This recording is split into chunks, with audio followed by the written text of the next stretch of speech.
Good evening दोस्तों। आज हम अब हम एक सिस्टमेटिक ढंग से स्टार्ट करने चल रहे हैं और आज हमारा टॉपिक ये होगा कि इलेक्ट्रिकल और इलेक्ट्रॉनिक्स में क्या डिफरेंस है, प्लस एक्टिव और पैसिव कंपोनेंट्स। इन दोनों चीज़ों को हम डिस्कस करेंगे और फिर जो है एक सारे कंपोनेंट्स को एक एक करके आपको डिस्क्राइब करेंगे और लाइव भी कोशिश करेंगे जितना हो सकता है मैक्सिमम आपको हम दिखाएंगे किस तरह से जो है ट्रांजिस्टर स्विच कर रहा है, कैसे एम्पलीफाई कर रहा है, मॉसफेट कैसे वर्क करता है। तो दो चीज़ों के बारे में आज हम बात करेंगे। एक तो पहला क्या है कि इलेक्ट्रिकल और इलेक्ट्रॉनिक्स दोनों में डिफरेंस क्या है, कि हम किसको हम इलेक्ट्रिकल कहते हैं, किसको इलेक्ट्रॉनिक्स कहते हैं। काफ़ी कन्फ्यूजन इसमें भी लड़के जो है सब, जब लोगों से बात करता हूँ तो बोलते हैं कि जो डीसी कम वोल्टेज पर रहता है, जो उससे ऑपरेट होता है, उसको हम कह देते हैं वो इलेक्ट्रॉनिक्स है, हाई वोल्टेज वाला इलेक्ट्रिकल है। इससे उसका कोई लेना देना है नहीं। आज आप अच्छे से समझ गए कि हम इलेक्ट्रॉनिक्स किसको कहेंगे और इलेक्ट्रिकल क्या कहेंगे। देखिए, जो फ्लो ऑफ चार्ज होता है, हमने बताया था कि इलेक्ट्रिक करंट के लिए net rate of flow of charge इसका इलेक्ट्रिक करंट, तो उसमें इसका इलेक्ट्रॉनिक सर्किट क्या है, इसी में इसका जो है सारा कुछ छिपा हुआ है। इलेक्ट्रिकल किसे कहेंगे, इलेक्ट्रॉनिक किसे कहेंगे। इलेक्ट्रिकल चलो कर लिख देते हैं, ये तो एकदम वेल नोन है, सबको जानते ही हो। और इलेक्ट्रॉनिक से नया जो है हमारा आ चुका है आज के डेट में, बहुत पॉपुलर है, इसको हम किस में वो करेंगे। तो ये जो फ्लो ऑफ चार्ज है, अगर वो पास हो रहा है मेटल से, अब आप जानते हो कि मेटल का जो अपर सरफेस होता है, सरफेस, सारे जो इलेक्ट्रॉन वहीं से वो डिपॉजिट रहते हैं, फ्री इलेक्ट्रॉन्स, और अगर हम वोल्टेज अप्लाई करते हैं, पोटेंशियल डिफरेंस अप्लाई करते हैं, तो मूव करते हैं।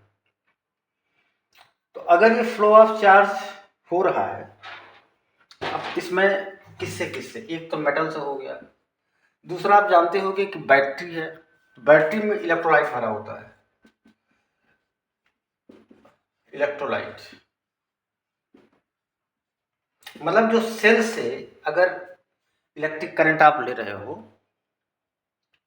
और मेटल से कोई अगर तार से जोड़ दिए हो, उससे इलेक्ट्रिक करंट फ्लो हो रही है, इसको हम जिस ब्रांच ऑफ इंजीनियरिंग पढ़ेंगे, इसको हम कहेंगे इलेक्ट्रिकल इंजीनियरिंग पढ़ना है।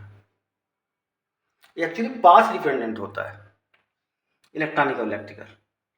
और इलेक्ट्रॉनिक का क्या केस है, अब आप ये जानते हो सबसे तो इम्पोर्टेंट जिसमें है सेमीकंडक्टर्स। सेमीकंडक्टर्स में जैसे सिलिकॉन है, जर्मेनियम है, और काफ़ी ये मॉडल आपके हैं, मतलब यही मेन आपके सिलिकॉन और जर्मेनियम ही होता है। तो बाकी जो है गैल्शियम आर्सेनाइड है, जिससे आप एलईडी बनता है, तो बाकी कम वो है कंपाउंड टाइप के हैं। तो मेन आपके ही दोनों है, इसी के जो ऑक्साइड होंगे सिलिकॉन ऑक्साइड। तो अगर जो है हमारा फ्लो ऑफ चार्ज हो रहा है, फ्लो ऑफ चार्ज में सारी चीज़ें आ जाएंगी। एक तो आपका फ्री इलेक्ट्रॉन्स हो गया, होल्स हो गया,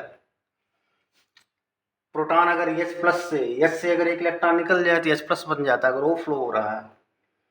या जो है वैक्यूम ट्यूब से अगर चार्ज का फ्लो हो रहा है, एयर से चार्ज का फ्लो हो रहा है, तो इन सबको हम जिस ब्रांच ऑफ इंजीनियरिंग में हम कवर करेंगे, उसको हम कहेंगे इलेक्ट्रॉनिक्स इंजीनियरिंग। तो अब हमारे पास एकदम क्लियर हमारे ख्याल से हो गया होगा कि अगर फ्लो ऑफ चार्ज में तमाम चीज़ें आ जाएंगी। एक इलेक्ट्रॉन हो गया, प्रोटॉन, प्रोटॉन मतलब H प्लस, और आयंस हो गए। आयंस जैसे आपका NaCl है, इलेक्ट्रोलाइट्स में जो आएगा आयंस, प्लस आपका होल्स हो गया। इतनी चीजें हैं, इलेक्ट्रॉन हो सकता है, प्रोटॉन हो सकता है, आयंस हो सकते हैं, होल्स हो सकते हैं। अगर ये पास हो रहे हैं मेटल से या इलेक्ट्रोलाइट से, इलेक्ट्रोलाइट मतलब बैटरी में जो यूज करते हो आप, पानी जिसको बोलते हो, तो हम कहेंगे वो हम इलेक्ट्रिकल इंजीनियरिंग है वो ब्रांच। और अगर वही इलेक्ट्रॉन, प्रोटॉन, आयंस या होल्स अगर पास हो रहे हैं किससे, सेमीकंडक्टिंग मटेरियल से, सिलिकॉन और जर्मेनियम।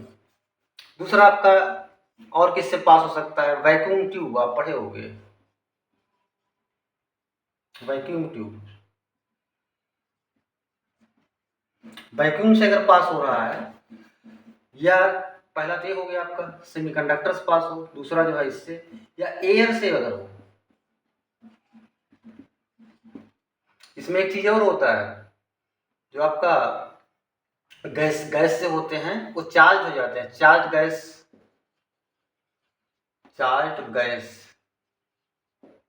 ये आपका जो इसमें ट्यूब होता है, ट्यूबलाइट होता है, इसमें चार्ज गैस ही रहती है, वो चार्ज हो जाती है हाई वोल्टेज पर।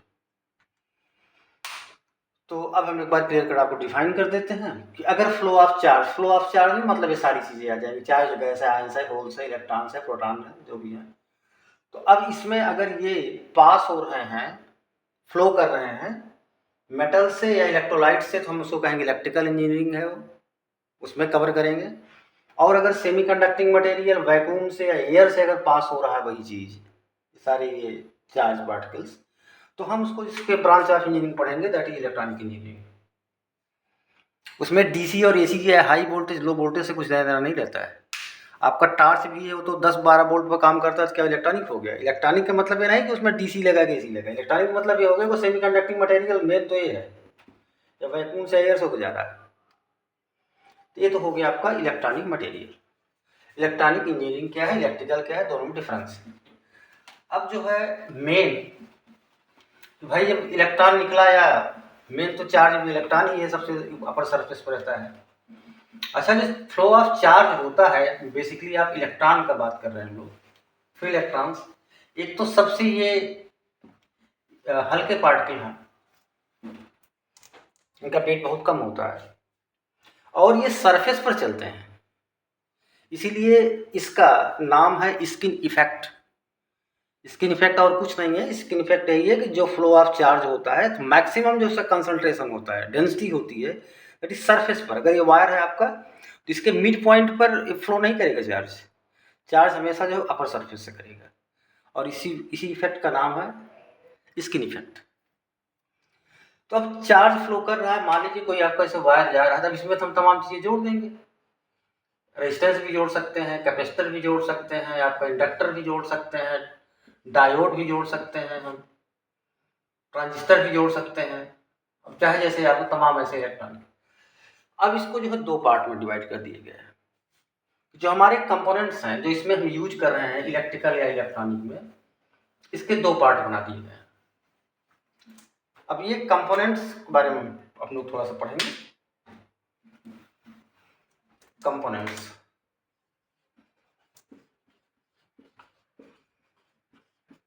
अब इसके दो पार्ट बना दिए गए हैं। एक को इन्होंने कह दिया है कि ये पैसिव है। पैसिव मतलब हिंदी में उसको बोलेंगे निष्क्रिय, पैसिव कंपोनेंट। और दूसरा है आपका एक्टिव कंपोनेंट।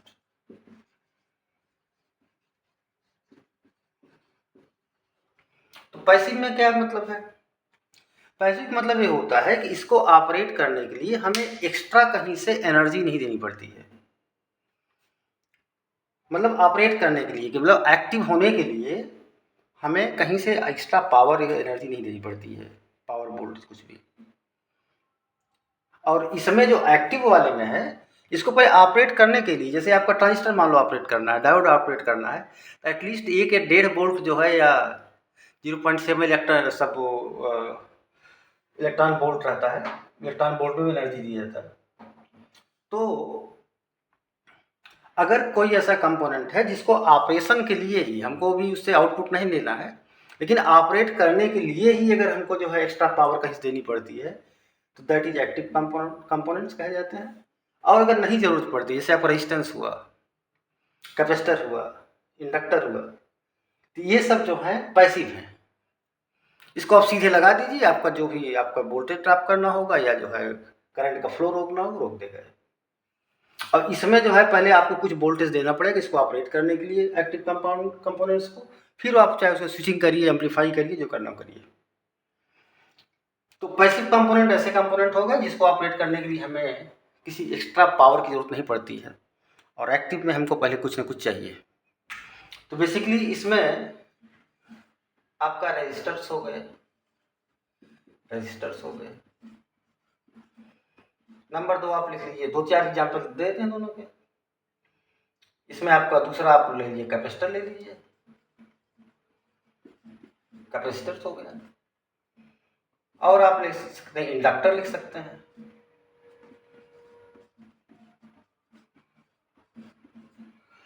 इसको L से लिखते हैं, इसको C से लिखते हैं, इसको जो है R से लिखते हैं, आप जानते हो। ट्रांसफार्मर भी है आपका, ट्रांसफार्मर भी आप लिख सकते हो। ये सब सारे के सारे जो है आप पैसिव में आते हैं।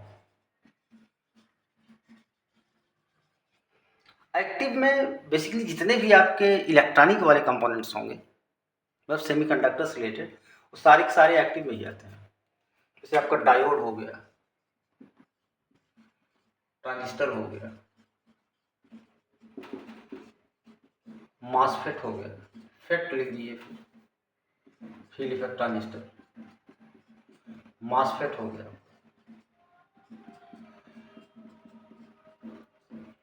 और आप एलईडी हो गया, एलडीआर हो गया, बहुत सारे हैं, एससीआर हो गया, सिलिकॉन कंट्रोल रेक्टिफायर। तो ये सारे जो कंपोनेंट्स हैं ये सारे के सारे जो है एक्टिव हैं, क्योंकि इसको ऑपरेट करने के लिए जैसे अब है क्या, एक लीनियरिटी आप समझ लीजिए पहले। इसमें क्या है कि जैसे अगर हम वोल्टेज को फ्लो कराएंगे तो करंट जो है एक लीनियर वे में बहता रहता है। इसमें रेजिस्टेंस हो, रेजिस्टेंस खास करके आप इस पर देख लीजिए, जैसे जैसे वोल्टेज बढ़ाएगा वैसे वैसे करंट बढ़ेगा। तो ये हम लीनियर, मतलब 0 से आप स्टार्ट करें, 0.1 करोगे तो हल्का सा करंट जो फ्लो होगा। तो ये लीनियर इन नेचर होते हैं पैसिव वाले। इसमें क्या होता है, ये नॉन लीनियर होते हैं, मतलब पहले आपको कुछ वोल्टेज चाहिए इसको ऑपरेट करने के लिए, फिर जैसे जैसे आप वोल्टेज बढ़ाओगे वैसे वैसे करंट बढ़ेगा। तो ये नॉन लीनियर होते हैं। दूसरा एक वो भी है कि ये एम्पलीफाई कर देते हैं, ये एम्पलीफाई नहीं कर पाते हैं। इसमें जब आप एनर्जी दो वो स्टोर करेगा या पास करेगा, जो भी करेगा अपने आप से कुछ नहीं करेगा। पैसिव वाले, एक्टिव वाले करेंगे। तो हमारे ख्याल से समझ में आ गया होगा कि एक्टिव कंपोनेंट्स ऐसे कंपोनेंट्स होते हैं, उसमें इलेक्ट्रॉनिक इलेक्ट्रिकल कुछ लेना देना नहीं। उसमें है क्या कि ऐसे कंपोनेंट्स होते हैं जिसको ऑपरेट करने के लिए हमें किसी एक्स्ट्रा पावर सोर्स की जरूरत पड़ती है। एक्टिव के लिए कुछ चाहिए उसको वोल्टेज ऑपरेट होने के लिए। जैसे वोल्ट आपका अगर वो खींचोगे VI कैरेक्टरिस्टिक डायोड के बारे में, तो आपका जो है थोड़ा सा पहले एलईडी आप देखे होंगे, तो एलईडी में क्या होता है, पहले 0.1 वोल्ट, 2 वोल्ट, 2 वोल्ट तक रहता है। 2 वोल्ट तक वो ऑपरेट ही नहीं करेगा, ऑफ रहेगा। जैसे 2 वोल्ट से ऊपर मिलेगा तुरंत ऑपरेट कर जाएगा। जबकि इसमें रजिस्टर्स में आप 1 वोल्ट भी देंगे तो भी करंट फ्लो होना शुरू हो जाएगा। तो इसमें कोई वोल्टेज का नहीं है कि बैरियर नहीं बना हुआ। तुम्हारे ख्याल से समझ में आ गया होगा कि जो हम सारे कंपोनेंट्स यूज करने चल रहे हैं, जिसके बारे में हम लोग डिस्कस करेंगे एक एक करके, उसमें 2 तरीके हैं। एक है जिसको ऑपरेट करने के लिए हमें एक्स्ट्रा वोल्टेज की जरूरत नहीं पड़ती, एक्स्ट्रा पावर की जरूरत नहीं पड़ती है, तो उसको हम पैसिव बोल देंगे, निष्क्रिय, और एक्टिव बोल देंगे जिसको हमको जरूरत पड़ती है, सक्रिय। ये दोनों बेसिकली डिफरेंस है। अब हम नेक्स्ट करने क्या जा रहे हैं, एक एक कंपोनेंट का, जैसे रजिस्टर्स है, कैपेसिटर है, इंडक्टर है, इसका रोल क्या है, इसका काम क्या है, कहाँ यूज होते हैं, इसके कैरेक्टरिस्टिक क्या है, इसका हम थोड़ा सा हम लोग एक एक करके डिटेल्स में पढ़ेंगे। और जब ये जैसे LCR कंप्लीट हो जाएगा तो हम कोशिश करेंगे आपको कि एक लाइव हम यहाँ पे आपको दिखाएं कैसे ये रेजिस्टेंस बढ़ने से जो है करंट कम हो रही है, कैपेसिटर कैसे चार्ज स्टोर कर रहा है, इंडक्टर का क्या काम है, वो किस तरह से जो है, ये इंडक्टर का काम ये होता है कि ये इनर्शिया बोला जाता है इसको, इलेक्ट्रिकल इनर्शिया। ये अपने करंट चेंज का अपोज करता है। ट्रांसफार्मर कैसे वोल्टेज को अप डाउन कर रहा है, एक्टिव में देख लेंगे डायोड कैसे रेक्टिफाई कर रहा है, ट्रांजिस्टर काम है, स्विचिंग करता है, एम्पलीफाई करता है, एफईटी कोई काम। तो ये सब एक एक करके पढ़ेंगे जिससे आपको अच्छे समझ में आ जाए, आपको कंपोनेंट दिखाएंगे और कोशिश करेंगे आपको सब कुछ आ जाए।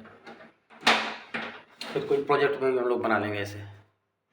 ठीक है, इतना ही अभी आप देखिए।